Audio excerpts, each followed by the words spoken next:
This time on Road and Race, I rip out the gearbox and replace the dreaded, potentially engine-killing IMS bearing.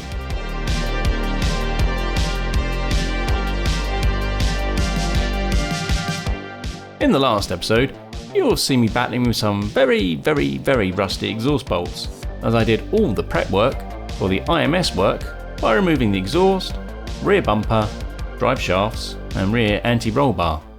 In this episode, we'll be replacing the IMS bearing and the clutch, and if needed, the rear main seal. Now, I've not removed a gearbox from a Boxster before, so luckily I have Paul from Talk Boxsters here to give me a hand. So basically, your whole business is that you only work on Boxsters, is that right? I bought a 986 many years ago and obviously learned that car well, and that's how I got into them. So yeah, I say purely, mainly 986 is what I work on, but I've owned a few 987s. I've currently got a 981, so I know the different generations quite well. So I'm more than happy to give a hand. Well, I do give a hand. No, it's a pleasure to help. It really is. Well, I think we should get started. The IMS bearing, shown here in red, holds the intermediate shaft in position when it rotates, which in turn controls the camshafts.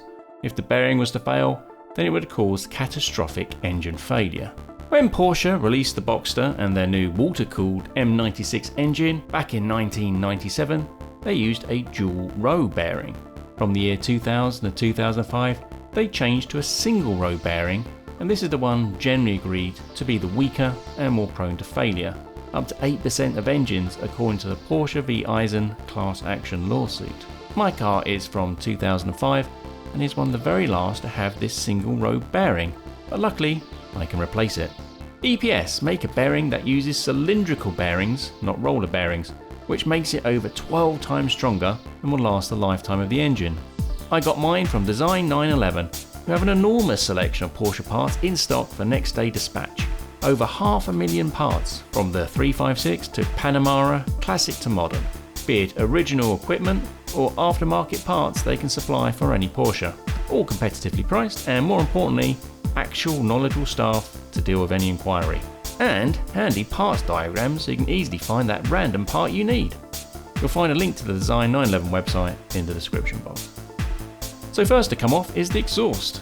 To do this, we need to remove the reversing light connector, shift cables, transmission mounts, hydraulic clutch hardline, and finally the 8 bolts that hold the gearbox to the car.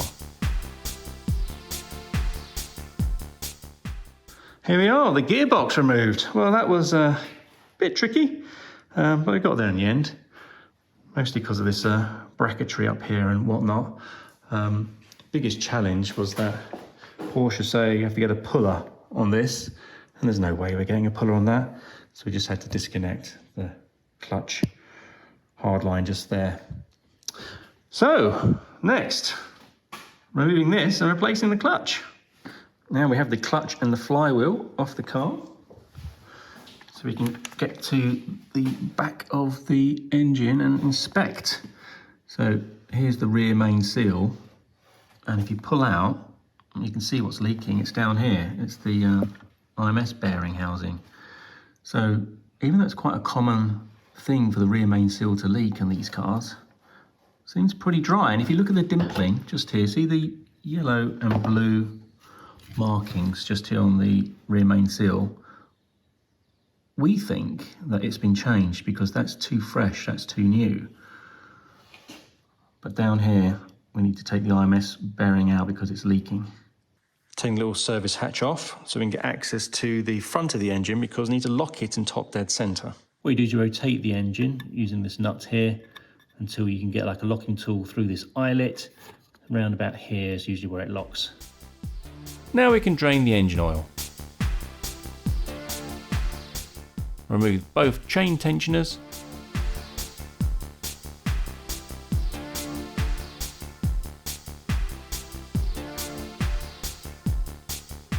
And remove the IMS bearing flange. The moment of truth. With the flange removed, we can test the bearing to see if it's nice and smooth or gritty and horrible and worn out. So That's actually really smooth. That feels really good. There's no noise. There's no grinding. Feels really smooth. Anyway, we've got this new improved bearing. I think for peace of mind, since we're here, it makes sense just to pull it and put the new one in.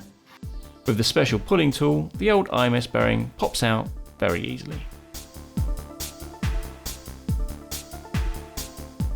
Now we can fit the new EPS bearing.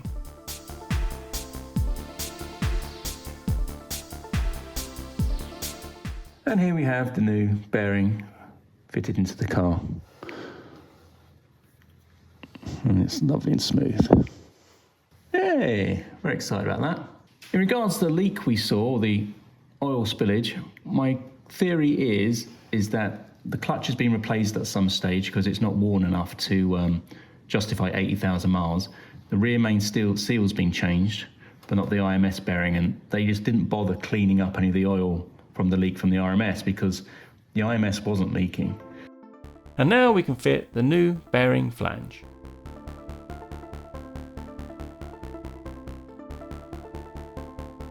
There's the new flange all seated correctly and torqued up. Next job whilst we're in here is to replace this brake line that's up here. So we're going to pull it out and drop a new one back in. Here's the rear brake line we're going to be putting in. You can only order hard brake lines from Porsche, but I got a local company to make me up this stainless steel braided line, which just makes things a bit easier. Here's the clutch we've taken out of the car. I'm going to get my measuring tool on it, see how much wear we've got. And we've got 1.8 mil remaining. Let's get the new clutch. Here's the new clutch. Let's measure how much you get. And that's 2.8 mil. So about 0.9 mil of wear on the original clutch. So it must have been changed at some stage because that's not done 80,000 miles. Porsche say you can wear these clutches down to 0.3 mil. So still plenty of life left in that one. But since we have a new one, we'll just change it anyway.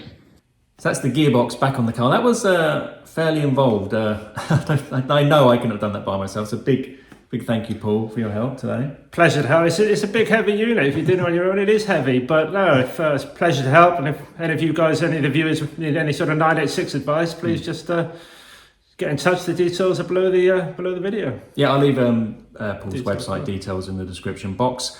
And if you need any parts, Porsche parts, obviously Design 911 is where we got the bearing from, and I'll leave a link to their website below as well. And just to finish up, if you have enjoyed this video, please do leave a like, so it really does help the channel. And until next time, thanks for watching.